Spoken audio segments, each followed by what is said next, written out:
Hello and welcome to the Out Loud podcast. My name is John. And I'm Brian. And this is the podcast where we will not send you random dick pictures. No. Unless you want us to. Yeah. Maybe you will. Maybe just his. No. Maybe No. yours. No. I'm just kidding. Just kidding. Let's roll that intro music.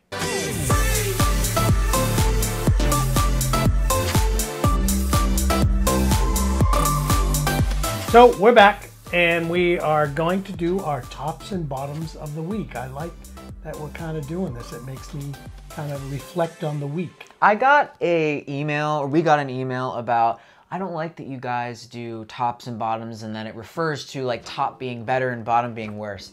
Honey, I'm here to say bottoms are on the top. You know, and just overall, we don't mean it that way. It's just fun, right? Yeah, it's just two ways of looking. Yeah. Oh, I like you know what that I mean? they said that. Yeah, and we don't mean to like bottom shame or anything, because gosh, bottoming is just a world of fun. Yes. Isn't that right, Brian? Yes, I guess. you know, right. and you know, viewer and listener. Right. So we're going to do tops and bottoms, and we're going to get into a discussion later on of an email that we received. Someone going through something very difficult with an age gap relationship, and we just want to give our advice and overall Our POV perspective on it, right. on it. So bottoms. We're going to start with bottoms. All right, for I'll this start. week. And not that it's about plumbing, but not my personal plumbing. So we live in an old house. I love this house, but it was built in 1892. So And we're in Providence, Rhode Island, if you guys don't know. It's a beautiful house, but there's always issues with it. I'm always doing something to it. So I noticed a leak in the basement, and coming from like a drain pipe. And drain pipe, I mean sinks, toilets, etc. And the plumber came over. He's like, "Well, you're gonna have to find out where the leak is." I'm like, "Isn't that your job?" So, long story longer, I got someone with like the video camera to come over to inspect the pipe to see where the crack is, because it's an old cast iron pipe, you know. And he's like, "Well, let's just figure it out. I don't want to charge you $350 for me to put a camera up there and might not find it." So, ended up figuring it out, but then I had to cut a 8-foot hole in the bathroom wall, in his bathroom wall, through the drywall, cut through everything, cut through the lathe, found the leak. So the plumber came, fixed it. Now I have to have the drywall all said and done, probably $1,000. But Brian's pretty good. He found the leak. I know. That wasn't. We gaze. We got all the things. I got my reciprocal saw, Ready.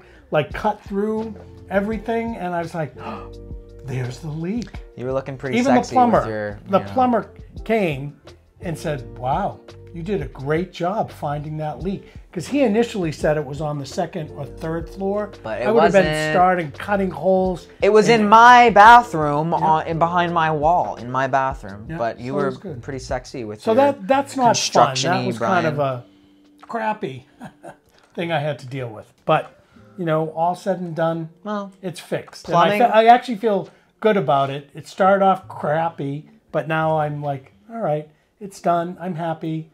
Water kills a house if it's leaking. I really think you chose this as your bottom of the week just so you could debut your dad joke of like crappy and plumbing and this type of thing. I'm here all week. Tip your waiters and waitresses. This is how we started the podcast, talking about Brian's plumbing. Try the veal. Let's talk about my plumbing next. No, actually, I do have, my bottom is about sort of plumbing. Oh, it in is a way. kind of. So if you guys don't know, now you're gonna know, I have an Out Loud health channel that I've been putting up some videos on. I want to spend some more time doing it, but there was a viral video that I made. It is about this gay couple. The one guy eats another guy's ass, booty, and ends up having this parasitic infection, this amoebic infection that causes a liver abscess.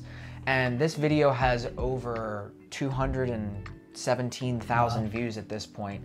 And something that I did not expect. And I uploaded it, like a month, 2 months ago.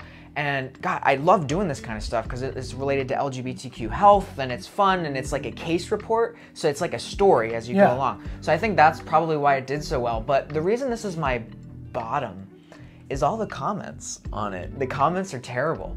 The comments are like, this is why you don't eat ass, and this is why, you know, gays are so unhealthy, and like you're asking for it and all this. I mean, there are some comments, it's you know, one of the comments, one man's trash is another man's treasure, like, right, you know, right. Eating booty. But it's sad to see how quickly reactive people are to stuff like that on the internet. And I think doing what we do on YouTube and podcasting and whatever, we get our fair share of hate. Well, you open yourself up for it. Yeah, but it's just like this video in particular, gosh, it really flooded in a lot of the hateful comments and just judginess about maybe... And I wonder how many of them are trolls, like just trolling for stuff like that, like they're not part of the LGBTQ plus community. And I don't think that they are. And I'm not saying like just LGBTQ plus eat booty.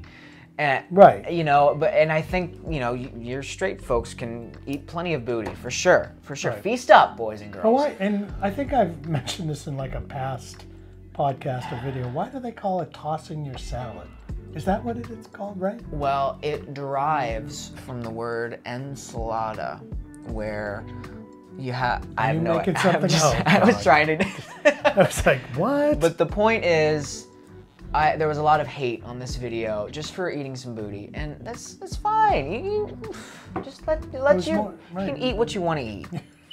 Eat to win. And it's a really good video, so go check out the Out Loud Health. The well, I forget the title of it, but you'll see the thumbnail's funny because it's like a peach with a tongue on it, and then these viral particles. I was like, I got a tube in my belly after eating ass or something. Yeah, here's what happened.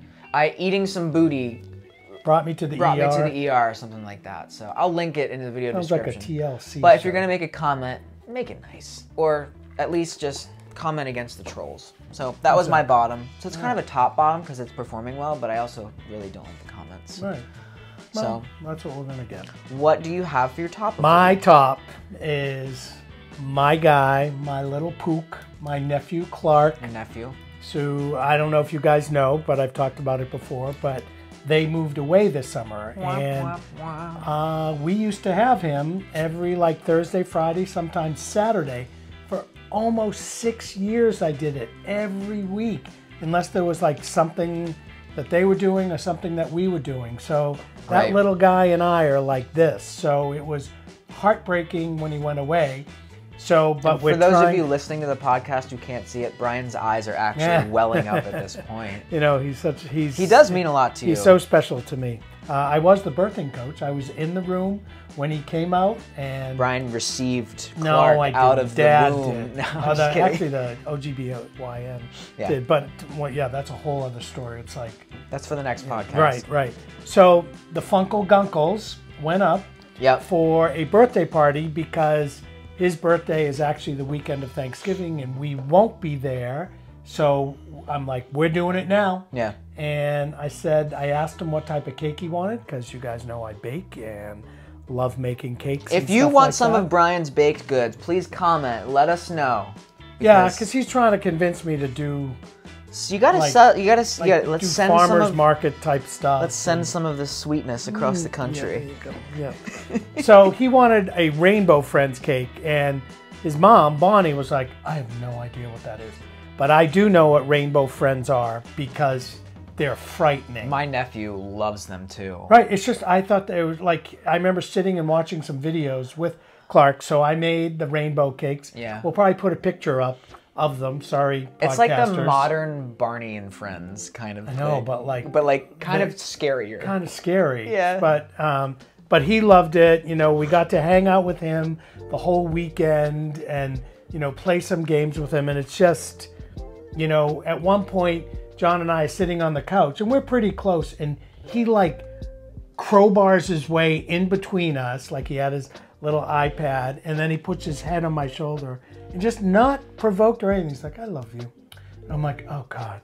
It's worth the 4.5, 5 hour drive. Yeah. Just to get that. Because it's so pure. And Oh, he's just great. He's a special kid, and you have a special relationship with him. Yeah, It sucks that he moved so far away. Yeah, but when you see him, that's your tops, right? That's my tops all the time. So that's a good top, but I think my top is a little bit more related to my work. Okay. I see a lot of patients struggling with weight loss, and I'm sure some of our viewers and listeners might be struggling with that too. We're all struggling with it. You try to eat well, you try to exercise, and I'm not like selling you on anything here, so don't worry, because I hate it when the fitness industry like tries to sell you on things that aren't going to work.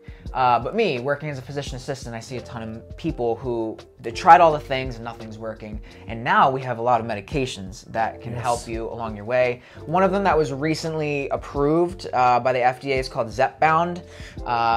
You've heard of Wegovy, you've probably heard of Ozempic, all of these things, and people are losing a significant amount of weight with what we've done. Yeah. We've done videos on the past. What was that? Noom. You did Noom. Oh, Noom. So you had good. Noom is more just behavioral change of things, and I think once you've tried all the things and nothing's working for you, these medications are really awesome. And if you avoid getting like gastric bypass or gastric sleeve or something like that, which is more invasive than these medications, gosh, I just think that overall this is my top because of how forward-looking, how prospective this is in medicine. Are there like side effects? I mean, I guess there's side effects to any medication. There's side effects, pancreatitis, there's various other things like GI upset, nausea, vomiting, diarrhea, that kind of stuff. But overall, they're fairly well tolerated, and like I said, you have some significant weight loss. One thing I do have a hesitancy with is I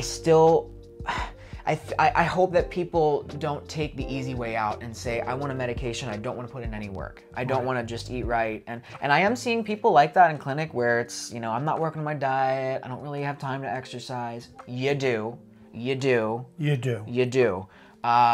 And so I want that to also take place. Like, right, we need to be healthy because exercise is more than just losing weight. It's good for your heart. Right. Well, I agree with you. If they've exhausted everything, and I mean, you know how we are as a society.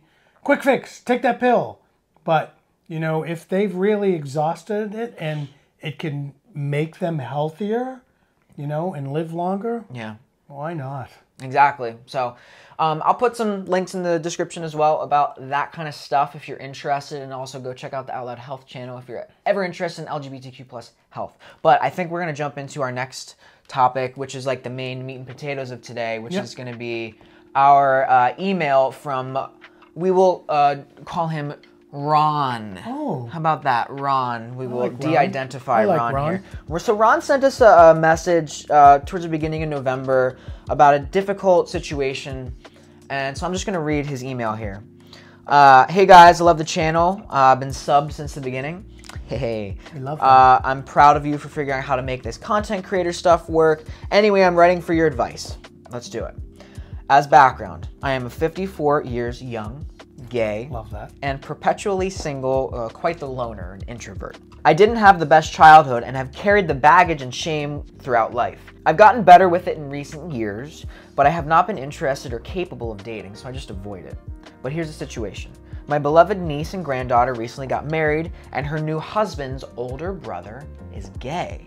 Recently showed some interest in me. He's 20 years younger. Dun, dun, dun. 20 years. So 54 and 34. Drop in the bucket. Which is fine with me, according to Ron, but I do have a couple of issues. First, the fact that he is my niece's brother-in-law feels weird. I don't think that she would mind, and she may even be encouraging him for all I know, but it still feels wrong for me. Second is he is a really feminine guy. Ooh, this is a big thing. Feminine, masculine. He's really feminine, which I'm not typically attracted to. I hate even saying that because I know how cliquey and judgy the LGBTQ community can be, and I don't want to be part of that problem, and I don't want to discriminate. I do find him to be cute and really sweet, but I can't help what I'm attracted to. So my question is, should I ignore these inner doubts and inner feelings, or should I get out of my comfort zone? Despite the fact that I'm not sure if I'm emotionally intelligent enough to be dating, or should I listen to my inner doubts and go about my loner life? All right, let's unpack this. So first, the fact that he's your niece's brother-in-law, that feels weird. That's not a big deal. It's not weird. No, it's not weird. Because the thing is, I would say most of the time when you meet somebody, it's through somebody. It's through someone you know.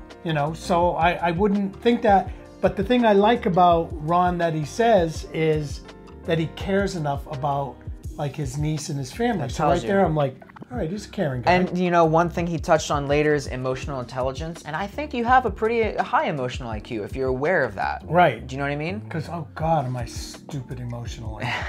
Second, he's really feminine. That's a big thing. Well, I was a little confused at this because, you know, he says he's really feminine and I'm not typically attracted to it. But his last line in that paragraph said, but I can't help what I'm attracted to.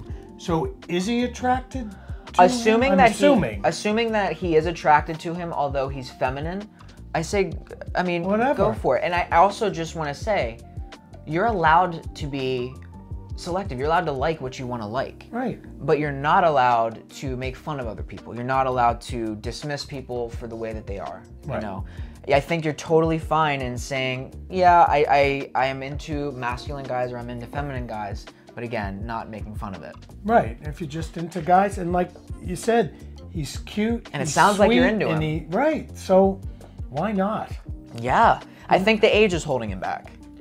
But see, 54 and 34? 54, 34. That's like 34, he's probably established, I would say. He's not a kid. Mature. He's not a kid. For sure. And 54 is young. Yeah. So, I mean, I think it's great. I think go for it if you guys jive well, if you vibe in the moment. And you try it. And if it doesn't work, oh my gosh, you might have a new friend. And John knows, and I talk about it all the time. As adults, it is hard to get a new friend. Where there's just too much going on in people's lives, you know, but I always say it. When you were a kid, you shared a bag of chips with someone on the playground. And they're your friend for life. Easy. Yeah, it's much easier. It's much easier. I think also one thing that might be holding Ron back is, do you put yourself out there? Nobody wants to like make themselves emotionally vulnerable unless it's like we want a guaranteed safety net. Yeah. A lot of people have difficulty putting themselves out there. But he said like this guy has like shown interest, right? Do it. So like. It's the age. Again, it's got to be the age. Again, and I'm being the dad. It's like better to have loved than to have never loved at all. And that's what we live by. Yep. That's being out loud right there, baby. Yep. So I think that's all we have for this week. That's tops and bottoms. We're going to come back next week with more of our tops and bottoms. I hope everyone has a happy Thanksgiving or whatever holidays you are celebrating. Mm-hmm. And don't forget, if you really, really love us, which I find most people are crazy enough to, become a member. There's information downstairs. Downstairs. Brian knows where the video description box is. It's downstairs. It's downstairs. Perfect. Downstairs. You could do that. Or, hey, you have questions and you want us to answer something like this live with you, shoot us an email at outloudjb@gmail.com. That's outloudjb@gmail.com. You nailed that one. Speaking of nails, I have to really quick plug my sister, who is selling some lovely, fabulous nails this holiday season. She is a part of the team on Red Aspen Love. She's selling some nails. If anyone is in the market for some nails for the holidays, going around your family, you want some removable nails and those types of things, she's gonna have to send me the perfect drag show. She's gonna, yeah, exactly. If you're doing some drag, hello, Red Aspen Nails is there for you. But she's gonna have to send me some for doing this like shameless plug for her. We should. Right? No kidding. Next episode, you're gonna see me in some nails, baby. God. You're ready for that, aren't you? Yes, I am. Thanks so much for watching and listening, you guys. Please review us, rate us, do whatever you gotta do. Subscribe. What's Clark say? Smash that like button. Yeah. And as always, don't forget to live your life out loud. Bye.